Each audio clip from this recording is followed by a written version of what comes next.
Singkat cerita, terlihat di kediaman Yuki ada kakeknya yang sedang makan bersama emaknya si Yuki. Di sana kakeknya tahu soal rapat sekolah yang telah dilakukan oleh si Kuje sebelumnya.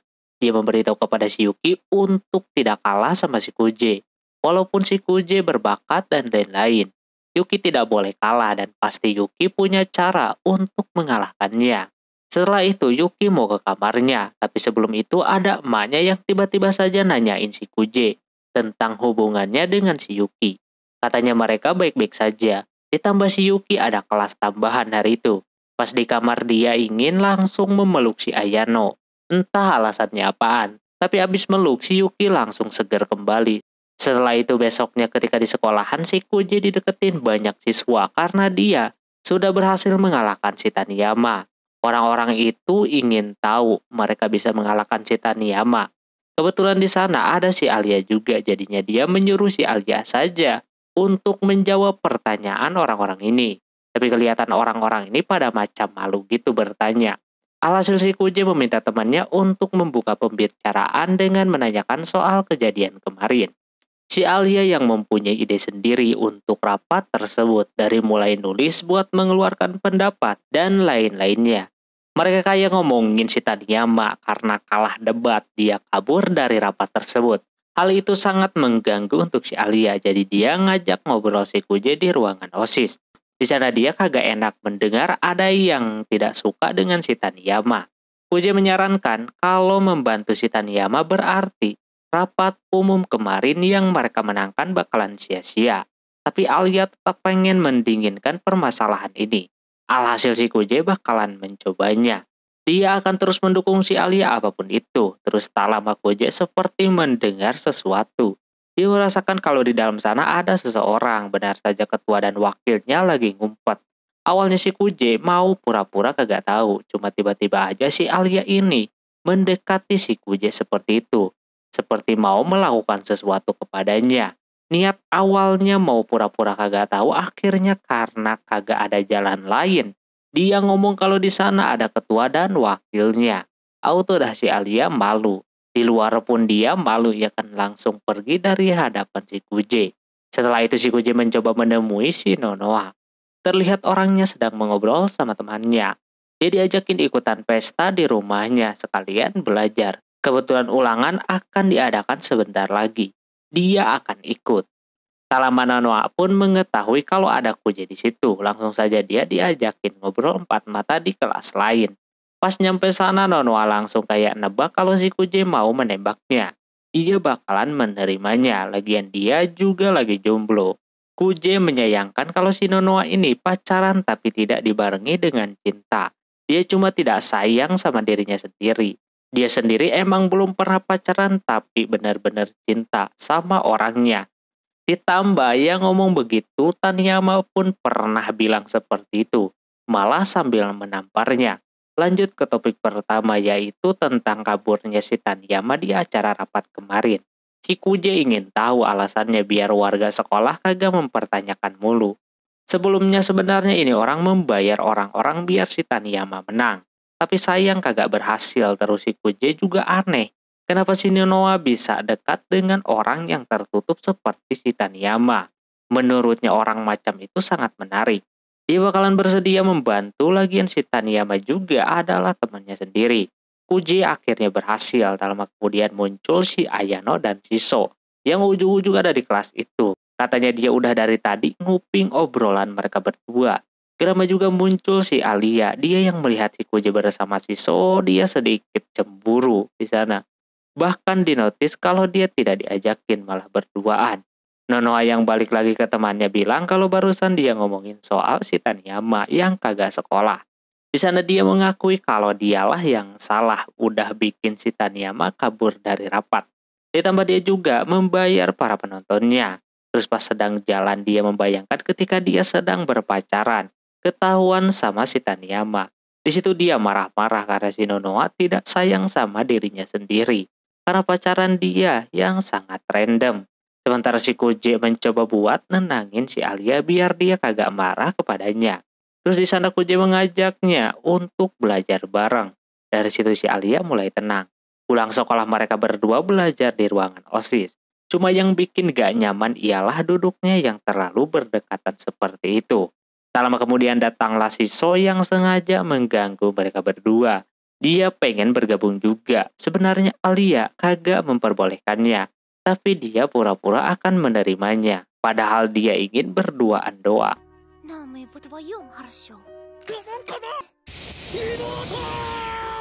Ketika sedang belajar, Alia mempermasalahkan si Kuje yang cuma baca jawabannya doang dari tadi.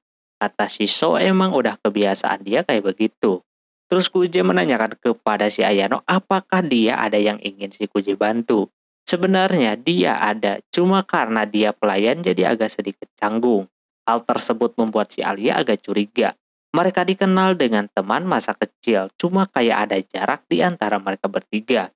Tak lama datanglah si Masya yang langsung membuatkan teh untuk mereka semuanya. Dan tidak sengaja Masya melihat ada buku hipnotis yang disita oleh Sarasina. Alhasil di sana Masya penasaran ya kan pengen mencobanya. Cuma Alianya tidak mau, jadinya dia meminta si Kuje untuk menghipnotisnya. Dia yang awam coba untuk mengikuti panduan yang ada di buku. Pas dia coba ternyata berhasil. Alia dan yang lainnya merasa tidak percaya kalau hipnotisnya berhasil seperti itu.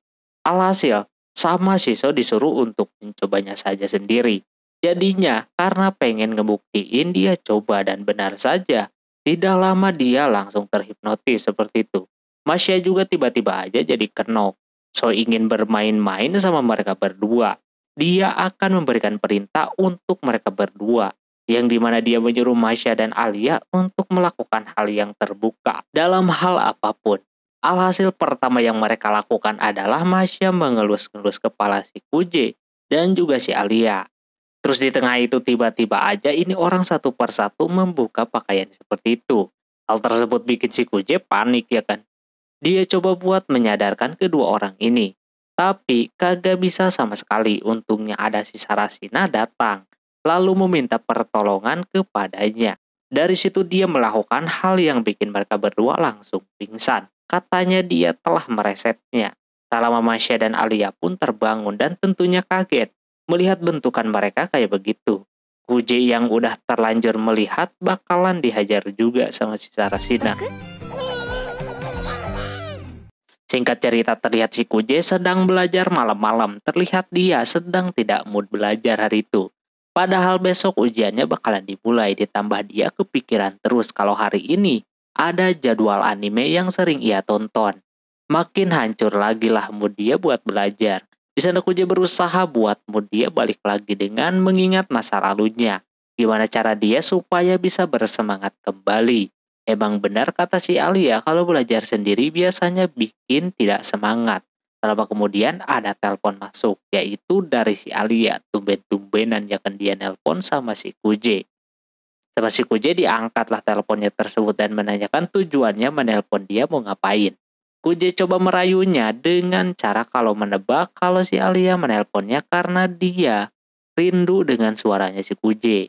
Ternyata tidak begitu. Si Alia sudah tahu kalau si Kuje yang belajar sendiri pasti tidak fokus. Terbukti sekarang dia sedang mengalami hal tersebut. Kuje nanyain trik sama si Alia yang bisa belajar sendirian gimana biar fokus. Alia yang sudah pinter tidak ada cara khusus. Mungkin dia emang udah terbiasa juga belajar sendiri. Tapi dia ada ide bagus. Alia memberikan tantangan kepada si Kuje. Dia menanyakan terlebih dahulu tujuan si Kuje di ulangan kali ini. Kuje ingin mendapatkan ranking 30 besar. Nah, Alia menantangnya kalau si Kuje berhasil menduduki peringkat 30 ke atas, otomatis dia akan mendapatkan satu permintaan apa saja terserah. Begitupun sebaliknya, kalau si Kuje kagak bisa berarti si Alia yang akan meminta satu permintaan dari si Kuje. Lantas hal tersebut bikin si Kuje tertarik dan kembali bersemangat. Terus tiba-tiba aja mereka berdua ngomongin soal ulang tahun mereka berdua. Katanya Kuje udah lebih dulu ulang tahun bulan April. Lalu sedangkan si Alia bulan November, otomatis umur si Kuje udah 16 sekarang. Karena udah terlalu lama sama si Kuje dimatiin. Di situ dia merasa kalau si Alia tahu apa yang sedang dia rasakan saat ini. Apakah ini yang disebut sehati sejiwa?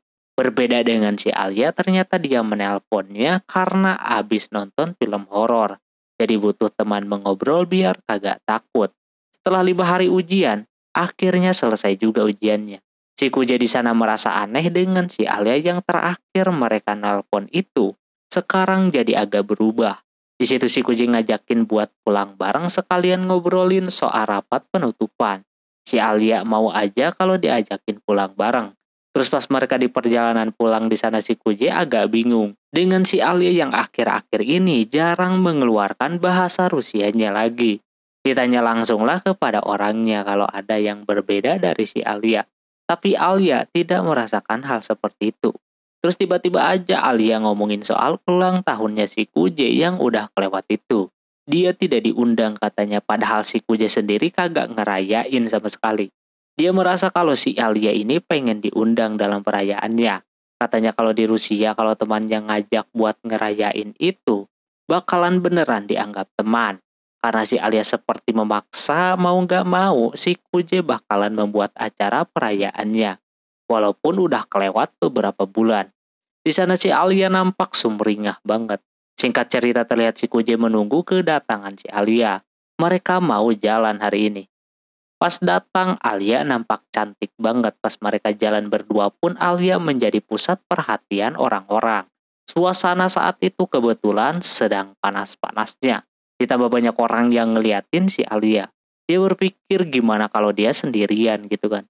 Apakah suka ada yang mengganggunya? Katanya ada aja. Cara buat ngatasinnya dia ngoceh menggunakan bahasa Rusia sampai orangnya mau nyerah ngegodain si Alia. Di situ juga dia baru pertama kali jalan berduaan kayak begini sama si Kuje. Ya mungkin dia pernah jalan sama orang lain juga. Tak lama kemudian si Kuje nyampe di tempat tujuan yakni restoran steak itu. Awalnya mau bikin kejutan tapi si Alia udah pernah ke tempat tersebut. Jadi udah terlanjur mereka makan di tempat itu.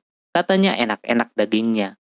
Ketika pesanan mereka datang, si Kuje ngomong anggap saja kalau ini adalah perayaan pesta ulang tahunnya. Di tengah lagi makan mereka mengobrol soal rapat penutupan nanti. Di situ si Kuje memberikan tahapan-tahapannya kepada si Alia. Intinya dari rapat tersebut mereka harus maksimal. Karena kalau semisal pidatonya bagus bisa dilihat dari tepuk tangan penonton. Makin banyak berarti banyak orang yang mungkin akan mendukungnya. Walaupun katanya tepuk tangannya nanti bakalan lebih banyak didapatkan oleh Shiso dan juga Ayano karena kepopuleran Shiso yang udah tidak diragukan lagi. Cuma si Kuje punya trik biar bisa mendapatkan banyak tepuk tangan, yaitu tampil lebih awal. Kemungkinan bisa meningkatkan hal tersebut. Terus terkait soal si Taniyama sebenarnya sudah selesai, namun masih ada beberapa yang menghalanginya. Jadi si Kuje meminta maaf. Cuma Alia berterima kasih karena Kuje sudah banyak membantunya. Di situ Kuje dibuat kikuk sama si Alia dan makin diperparah sama si Alia karena dia terus menggodanya seperti itu. Pakai disuapin segala. Kuje tidak bisa nolak, habis itu diulti dengan makan menggunakan garpu yang sama pula. Hari ini Kuje udah kalah telak sama si Alia. Terus Alia memberikan hadiah untuknya yang dimana hadiahnya tersebut adalah cangkir minuman gitu. Menurut dia sangat cantik dan dia akan merawatnya. Namun di sisi lain dia berpikir kalau gelas seperti itu pasti ada pasangannya. Benar aja Alia sudah mempunyainya di rumah jadi sama Anda. Kuje tidak kuat dibaperin terus seperti itu. Singkat cerita hari itu akan ada pertemuan orang tua murid dengan guru. Sebelum datang, Kuje dan yang lainnya diem di ruangan OSIS terlebih dahulu. Di sana si Kuje nanyain soal seragam baru yang akan dipakai di musim panas nanti. Ketua OSISnya udah menyiapkan hal tersebut dan semua itu disetujui karena ada campur tangan dari si Sarasina juga. Terus karena lagi santai si Masya seperti biasa bikin teh. Ayano yang pengen bantu tidak diperbolehkan. Seketika dia yang seorang pelayan langsung down kayak gitu. Sesudah minum si Masya akan membereskannya. Di situ Kuje mau membantunya. Ketika mereka berdua sedang mencuci gelasnya, si Kuje bertanya soal kejadian pas dihipnotis itu kepada si Masya. Dia emang agak marah habis kejadian kemarin. Ternyata benar aja Masya kayak malu aja takut dia pas dihipnotis melakukan sesuatu kepada si Kuje. Padahal dia cuma meluk dan mengelus kepalanya doang. Tapi ada yang lain, yang dimana si Kuje udah melihat si Masya. Seketika dia marah gitu kan, tapi marahnya si Masya ini mood banget. Kagak ada yang kelihatan kayak orang yang lagi marah. Pokoknya setelah mengetahui itu mereka berdua jadi kagak canggung lagi. Terus karena ortunya si Masya udah ada, dia pergi duluan. Pas si Kuje selesai nyuci, di sana masih ada Shiso yang menunggunya. Karena udah gak ada siapa-siapa, dia ingin dimanjain sama si Kuje. Dari tadi dia deket mulu sama cewek lain. Ini giliran si Sho. Kuje mau gak mau ya kan daripada dia kesepian. Tapi pas lagi dihibur, si Sho malah macam lucu melihat si Kuje macam itu. Berbarengan dengan kakeknya si Kuje udah datang. Dia langsung menghampirinya dan kaget ketika melihat kakeknya menggunakan setelan kayak mafia. Apalagi pas menggunakan kacamata, makin mirip dah. Nah pas lagi nunggu ada yang baru selesai, yaitu si Alia. Kakeknya yang suka sama orang Rusia langsung kegirangan ketika melihat si Alia. Emaknya auto nanya sama si Kuje yang dimana dia orang yang sering diceritakan sama anaknya. Terus kakeknya tersebut tiba-tiba aja nawarin si Alia buat menjadi cucunya. Dan menawarkan untuk menikah dengan si Kuje. Seketika dia langsung malu. Sesudah pertemuan orang tua, di sana si Kuje tidak sengaja berpapasan dengan emaknya si Sho. Untungnya ada kakeknya di sana yang membuka pembicaraan. Terlihat si Kuje seperti agak kesal dengan emaknya si Sho ini. Singkat cerita si Kuje bermimpi ketika dia masih kecil, yang dimana dulu dia disukai sama emak tirinya karena dia pinter. Namun suatu ketika si Kuje sedang bermain piano, emaknya tersebut seperti tidak suka gitu kepadanya. Kuje berusaha untuk meningkatkan skillnya biar emaknya tersebut puas. Namun bukannya dapat pujian, si Kuje malah dimarahin. Padahal Kuje sedang belajar keras. Karena dia pun terbangun dan langsung merasakan tidak enak badan. Selepas dia mau keluar, di sana terdapat si Alia. Dia ke situ mau menjenguknya. Dia tahu informasi kalau si Kuje sakit dari si Sho. Makanya dia ke situ. Sho-nya sedang ada urusan. Tadinya si Kuje kagak mau si Alia masuk. Cuma Alia memaksa untuk menjaganya. Alhasil mau gak mau si Kuje menerimanya. Ketika masuk ke dalam sana, si Alia merasa kamarnya si Kuje memiliki bau laki-laki. Terus dia nawarin soal makan untuk hari itu. Ada bubur sama apalah gitu. Si Alia yang akan memasaknya. Awalnya dia pengen makan yang aneh-aneh itu. Cuma harus menunggu lama. Alias Alia kagak bisa membuatnya, jadinya bikin bubur biasa saja. Itu pun masih melihat tutorial. Pas si Kuje lagi mengecek tubuhnya yang udah panas, datanglah si Alia memberikan bubur buatannya tersebut. Ketika dicobain rasanya menurut si Kuje enak banget. Habis makan bubur, Kuje pun meminum obat yang sudah disediakan. Habis minum obat, Kuje langsung mau tidur lagi. Si Kuje menyuruh si Alia buat pulang aja ya kan. Tapi Alianya tidak mau pulang. Dia akan belajar di tengah rumah sambil menunggu. Nah pas udah jam 8 si Kuje terbangun. Dikira si Alia udah pulang, ternyata masih ada di tempat itu. Ditambah ada si Ayano juga. Dia kali ini yang akan mengambil alih untuk menjaga si Kuje. Dia meminta si Alia untuk pulang aja. Alia aneh kenapa si Ayano bersikap macam itu, yang mana dia bukan pelayannya si Kuje. Tapi katanya dia disuruh sama si Sho buat menjaga si Kuje. Lagian besok juga si Alia akan ada sesuatu, jadi tidak boleh bergadang. Alhasil, Alia pun pulang. Terus si Kuje diberikan makan malam berupa bubur yang susah tadi. Yang rasanya menurut si Kuje enak banget. Dilanjutkan dengan meminum obat yang sama seperti yang sebelumnya. Nah pas sudah minum obat tiba-tiba aja dia langsung mengantuk dan pengen tidur lagi. Tapi si Ayano nawarin buat mandi dulu, tapi Kuje-nya kagak mau. Dia ditawarin macam tidur bersebelahan dan lain-lain. Kuje menolaknya lalu menyuruhnya untuk tidur di kamar si Sho saja. Ayano langsung pergi. Keesokan harinya si Kuje bablas. Bangun jam 11 lewat. Itu berarti dia melewatkan pergi ke sekolah. Di sana si Ayano pun kagak pergi ke sekolah. Dia lebih baik menjaga si Kuje yang sedang sakit. Dia langsung menyiapkan sarapan buat si Kuje. Pas sudah selesai makan dan mau minum obatnya, lagi-lagi sama. Dia berasa curiga dengan obat yang dia minum. Soalnya tidur dia panjang banget, tidak wajar sama sekali. Alhasil diliatin obatnya itu kepada si Kuje dan itu emang obat yang kagak cocok untuknya. Lalu dia cepat-cepat pergi ke sekolah walaupun bentar lagi pada mau pulang. Kata si Ayano, lagian kalau pergi pun udah telat. Si Kuje merasakan sesuatu yang aneh. Dia cepat-cepat pergi ke sekolah. Dan benar aja semuanya sudah terlambat. Si Alia terlihat tertunduk lemas seperti itu. Katanya dia sudah gagal. Padahal selama ini si Kuje udah semaksimal mungkin membantu si Alia. Tapi sekarang dia udah gagal. Reputasinya dikalahkan sama si So dalam sekejap. Dia bercerita soal kemarin yang dimana So meminta si Alia untuk merawat si Kuje dengan alasan dia sedang sibuk. Lalu dia memberikan alamat untuk membeli obat buat si Kuje. Di sana si Alia bersedia ya akan membantunya. Nah di tengah itu si So ngajakin si Alia buat menjadi bintang tamu di acara radio sekolahan gitu. Dia ingin tahu kesuksesan dia di rapat umum kemarin. Cuma si Alia kagak mau membahas soal rapat umum yang udah kelewat itu. Di sana si So mencoba untuk memaksanya sehingga dia pun mau nggak mau menerimanya. Ternyata di balik ajakannya tersebut memiliki maksud yang lain. Yang dimana sebenarnya So sudah tahu kalau Nonoa membayar murid-murid. Terus si Alia sekarang mau mencoba untuk menghilangkan berita tersebut dari sekolahan. Biar si Taniyama juga kagak keganggu lagi. Intinya si So merasa kalau si Alia sudah masuk ke dalam perangkapnya. Dia yang tanpa Kuje bakalan kalah, tapi Alia sendiri tidak bakalan kalah dengan sangat mudah. Terus pas siaran radionya mau dimulai, tiba-tiba aja si So ini meminta maaf kepada si Alia. Pasal kemarin, dia sudah kayak menurunkan reputasinya. Di sana si Alia memaafkan dengan begitu gampang, padahal si So merencanakan rencana yang lain.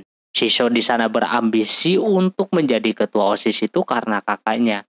Dia mempunyai kakak yang lebih pintar, dan kakaknya tersebut menjadi kebanggaan orang tuanya. Sayangnya kakaknya itu meninggal, makanya si So berusaha untuk menggantikan posisi kakaknya tersebut. Seketika si Alia kayak tersentuh begitu ya kan, yang membuat dia kayak berpikir, Alia pengen jadi ketua OSIS, kayak tidak ada motivasinya sama sekali. Ketika acaranya mau dimulai di sana si So menanyakan tujuan dia jadi ketua OSIS itu apa gitu kan. Seketika si Alia langsung blank dan terdiam kagak bisa menjawabnya padahal di situ acaranya sudah dimulai. Disitulah kehancuran itu terjadi sampai-sampai si Alia ini merasa frustasi. Tapi si Kuje mencoba untuk menenangkannya. Dia bilang kalau si So melakukan ini tidak akan berpengaruh kepada upacara penutupan nanti. Dia melakukan hal tersebut biar si Alia lajunya terhenti dan tidak bersemangat lah intinya buat upacara penutupan nantinya. Dia menyuruh si Alia untuk tetap tenang. Alia masih kayak belum kembali percaya diri. Dia tidak pantas untuk menjadi ketua OSIS. Tapi di situ si Kuje coba buat memberikan semangat kalau si Alia tidak kalah keren sama si So. Buktinya dia memilih si Alia untuk jadi partnernya karena dia yakin Alia lebih pantas. Seketika Alia tertawa, katanya udah kayak nyatain cinta. Tapi berkat itu si Alia menjadi lebih baik. Tapi ada yang masih jadi kepikiran yang dimana si So punya motivasi untuk menjadi ketua OSIS gara-gara kakaknya yang udah meninggal. Dia ingin menggantikannya biar jadi kebanggaan orang tuanya. Seketika si Kuje kaget kalau dia dianggap udah matoy sama si So. Tapi si Kuje makin bersemangat karena dia akan membalas si So. Tak lama kemudian muncul si Nonoa sama si Taniyama. Dia ke situ mau meminta maaf atas kejadian di rapat umum kemarin. Si Alia sih mau memaafkannya. Terus si Taniyama bertanya soal siaran radio tadi. Kenapa si Alia tidak menceritakan soal kemenangannya pas rapat umum? Alia seperti kagak mau mengungkit hal tersebut. Taniyama merasa kalau si Alia ini sangat mulia. Maka dari itu si Taniyama mau membalas budi dengan cara si Taniyama ini yang mau melakukannya atau mengakui kalau dia kalah di rapat umum sama si Alia menggunakan radio. Biar impas lah gitu, cuma si Kuje tidak memperbolehkannya. Dia kalau mau membantunya, Kuje ada cara lain. Sebenarnya Taniyama tidak mau membantu. Dan juga masih aneh kenapa pasangannya adalah si Alia. Tahu sendirilah dia milih si Alia karena apa gitu kan. Alhasil dia jadi mau bantu. Si Nonoa juga bersedia membantu si Kuje. Udah saatnya Kuje melakukan perlawanan. 容赦なく潰す。 Singkat cerita, terlihat Alia sedang berlatih untuk menghadapi upacara penutupan besok. Kata si Kuje semuanya sudah bagus, tapi si Alia seperti masih merasakan gugup. Dia juga belum bisa seperti si Kuje yang udah terbiasa ngomong di depan banyak orang. Kebetulan muridnya bakalan lebih banyak dari debat kemarin. Kuje memberitahunya kalau dia udah terbiasa karena udah pengalaman. Tapi dia ada trik supaya kagak gugup. Ketika mereka sedang memberikan tips dan trik, datanglah si Yuki yang melihat si Alia dari tadi latihan. Kali ini Yuki menampakkan wajah aslinya kepada si Alia. Dia udah kagak menyembunyikan sikap aslinya kepada si Alia. Dia kagak masalah, Yuki akan tetap menjadi temannya. Tapi berkat kemarin si Alia ditanya tujuan jadi ketua OSIS itu buat apa, dia akan memberitahunya besok. Kuje juga udah merencanakan sesuatu. Sekaligus dia nakut-nakutin si Yuki kayak begitu. Tak lama kemudian datanglah Kanzaki dan yang lainnya. Dia akan menentukan siapa yang akan tampil yang pertama. Pada awalnya mau pakai kertas gunting batu, cuma karena bosan, alhasil menggunakan koin. Hal itu akan dilakukan oleh si Masya. Si Alia, kalau menang dia bisa memilih apapun. Ketika koin itu dilempar, si Yuki berpikir kalau dia menang dia bakal tampil ke berapa gitu kan. Dia memprediksi kalau si Kuje bakalan mengharapkan tampil yang pertama itu adalah dia. Dia karena bisa saja mendapatkan tepuk tangan yang banyak. Tapi dia juga agak takut ketika habis ditakut-takutin sama si Kuje tadi. Kalau dia memilih nomor 2, pas koin itu terjatuh ternyata yang berhak milih duluan adalah si Yuki. Dia langsung saja memutuskan untuk memilih tampil yang pertama. Dia sudah yakin bakalan menang. Kuje tidak masalah tampil yang kedua. Besoknya kepala sekolahnya sudah melepaskan muridnya untuk liburan musim panas. Selanjutnya akan ada sambutan dari para pengurus OSIS, dimulai dari Kanzaki dan lain-lain. Terus dilanjutkan lagi dengan pidato yang akan disampaikan sama si Yuki dan juga Alia. Pertama Yuki terlebih dahulu. Ini kalau dijelaskan bakalan panjang. Inti daripada isi pidatonya kurang lebih dia menyampaikan visi sama misinya saja, yang dimana kalau dia terpilih si Yuki bakalan mendengarkan saran-saran yang sudah ditampung selama beberapa tahun di dalam kotak saran. Intinya dia akan berusaha menuruti keinginan murid lain dan juga dia ingin ada acara olahraga lagi, terus acara Natal dan Halloween. Tentu ini jadi daya tarik murid-murid. Setelah selesai ngoceh, kata si Kuje, si Yuki langsung ke pembahasan visi dan misi. Tapi menurut ketuanya cukup bagus. Tak lama selanjutnya Ayano yang akan menyampaikan pidatonya. Dia menyampaikan seperti meminta dukungannya aja kepada si Yuki yang mencalonkan menjadi ketua OSIS. Intinya dia menjelaskan yang baik-baik soal si Yuki dan yang lainnya. Setelah Ayano selesai sudah saatnya, kini giliran si Alia yang akan berpidato. Pas dia mulai tiba-tiba aja Alia menggunakan bahasa Rusia untuk memperkenalkan dirinya. Hal tersebut membuat murid lain pada langsung matanya tertuju kepada si Alia. Ternyata dia sengaja melakukan itu karena dia agak gugup. Ternyata emang sebelumnya si Kuje sudah memberitahu si Alia untuk menggunakan bahasa Rusia di pembukaannya supaya dia kagak gugup. Dan terbukti dia benar. Setelah melakukan itu barulah dia menyampaikan pidatonya kepada murid lain. Inti dari pidatonya tersebut si Alia lebih ke pengenalan dirinya kepada murid lain. Karena dia bisa dibilang murid baru pindahan, jadi wajar kurang terkenal. Dia mengakui kalau si Alia belum berpengalaman dan lain-lain. Tapi dia merasa cocok menjadi ketua OSIS itu karena dia orangnya pekerja keras katanya. Jadi dia berharap kepada murid yang lain untuk bisa memberikan saran dan masukan kepada dirinya dalam hal apapun ketika nanti si Alia kurang memuaskan. Pas udah selesai, lumayan dia mendapatkan tepuk tangan yang banyak. Dia telah melakukan yang terbaik kata si Kuje. Sekarang giliran dia yang akan menyelesaikannya. Seperti biasa kalau giliran si Kuje dia seperti melawak. Cuma emang rada garing. 長とは俺のことだ。 Intinya dia mau klarifikasi terkait pemilihan partnernya kenapa tidak dengan si Yuki lagi. Dia plesetin kalau dia telah mencampakkan si Yuki, makanya dia memilih si Alia. Alia juga memiliki kelebihan menurutnya. Yang tadi, dia orangnya jujur, baik, dan pekerja keras. Dan menurut si Kuje, cerminan ketua OSIS itu adalah pendekatan terhadap yang lain, bukan sekedar tahu saja. Terus dia langsung mengultimatum pidatonya dengan mengatakan kalau dia bakalan janji jikalau si Alia berhasil terpilih menjadi ketua OSIS. Dia bakalan mengajak si Taniyama sama si Nonoa masuk ke dalam anggota OSIS selama orangnya datang. Mungkin ini rencananya si Kuje kemarin itu. Murid lain pada kagak percaya gitu kan. Si Alia merasa terharu dengan pidatonya yang berhasil memuaskan para penonton.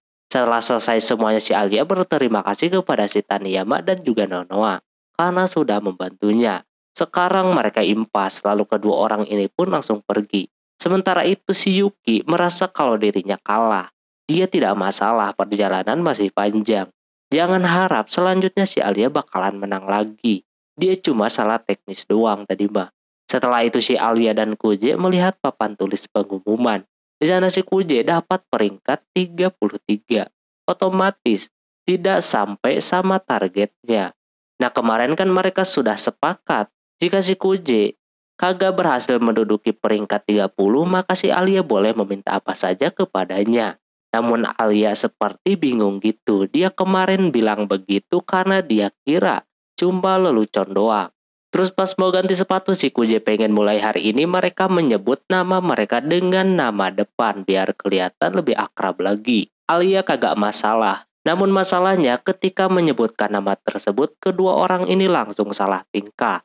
Lalu pas di luar sana belum selesai, si Kuje kali ini mengajak si Alia untuk liburan musim panas ini agar supaya sering bertemu. Guna untuk mempersiapkan buat jadi ketua dan wakil ketua OSIS nantinya. Di sana si Alia dengan senang hati mau gitu kan. Lalu animenya pun selesai.